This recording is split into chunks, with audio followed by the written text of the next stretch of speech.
Hi there, my name is Tim Moen. I'm the leader of the Libertarian Party of Canada. You know, I get these surveys all the time. This particular one is from the David Suzuki Foundation. And I never know how to answer them because giving a proper answer requires context. And these questions always take certain assumptions that I think are wild at face value. So let me give you an example. I'll actually answer this survey and we'll see how it goes. Number one, do you believe Canada should join more than 110 nations in recognizing the right to live in a healthy environment by amending Canada's Charter of Rights and Freedoms? Well, sure, I've always advocated for amending our Charter of Rights and Freedoms. We ought to get rid of the notwithstanding clause and entrench property rights into Canada's Charter of Rights and Freedoms. That will give us the best access to a healthy environment. You know, in the last 80 years, since fossil fuels have come into human trade, we've seen climate-related deaths dramatically decrease, 98% fewer climate-related deaths. We've seen life expectancy dramatically increase by 67%.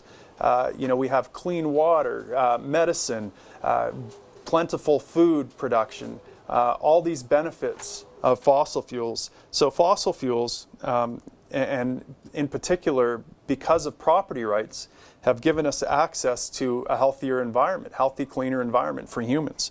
Without modern industrialization, the environment isn't very healthy for humans. Most people die by the age of 30 from disease or starvation or some version of natural oppression. Number two, Canadians subsidize the fossil fuel industry to the tune of $1.3 billion per year, despite the fact that the industry is in a downturn, which has destabilized our economy. Will you end these subsidies and encourage a transition to a clean tech environment? If so, how? I'm always skeptical of how they use the word subsidy. I know a lot of leftist and environmental organizations say that if you're not taxing a corporation to the amount they would like, that's tantamount to a subsidy. Well, that makes no sense. I mean, let's assume that corporations have some negative externalities. In other words, they create pollution that harms people. Well, obviously they ought to pay for that, but the people they ought to pay is not the government. They shouldn't give money to the government to fix that problem. They should give money to the people they harm to fix that problem. And so this is why, you know, property rights are very important, because it connects people with instant access to justice. But yeah, we will end subsidies, and subsidies to me have a very specific meaning. It means taking money from some people and giving it to another group of people. We don't want to do that. So yeah, we will end those types of subsidies, but we don't imagine that not stealing money from people is tantamount to giving them something. It's simply not aggressing against them. Number three, provinces that have put a price on carbon have seen economic growth that outpaces the Canadian average. Will you enact a national carbon pricing policy? You say the word pricing, and I do not think you know what it means. Pricing means I set the value of my goods and services, and you either accept it or reject it. I mean, it requires the sale of something. Are we selling carbon to someone? And if so, why does the government set that price? Why doesn't the buyer of the carbon set that price, or the seller? You know, it's a relationship. That's how pricing works, and it's an important free market mechanism so that we know that resources are being utilized properly.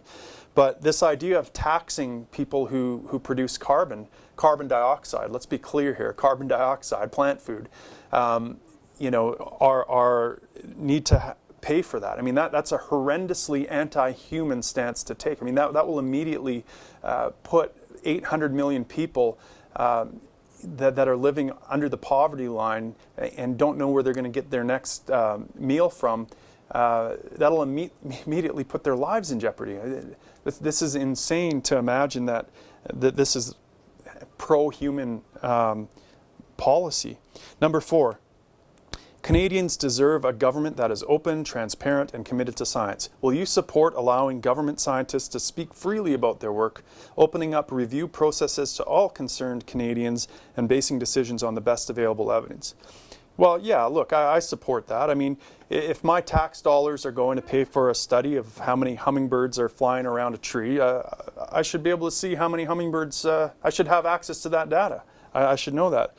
You know, but all these people who talk about evidence and science, they have no problem assuming that a person, by virtue of winning a popularity contest, calling the vote, has suddenly got extra human rights that you and I don't have, and that suddenly it's moral for them. In fact, it's preferable for them to point guns at peaceful people doing peaceful things like emitting carbon dioxide and oppressing them.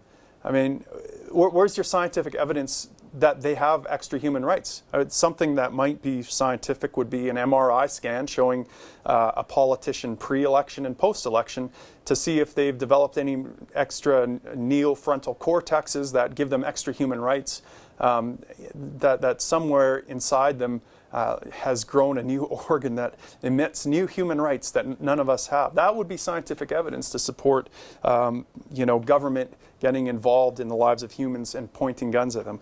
But I haven't seen any scientific evidence for that. I wonder if David Suzuki has any peer-reviewed evidence for that.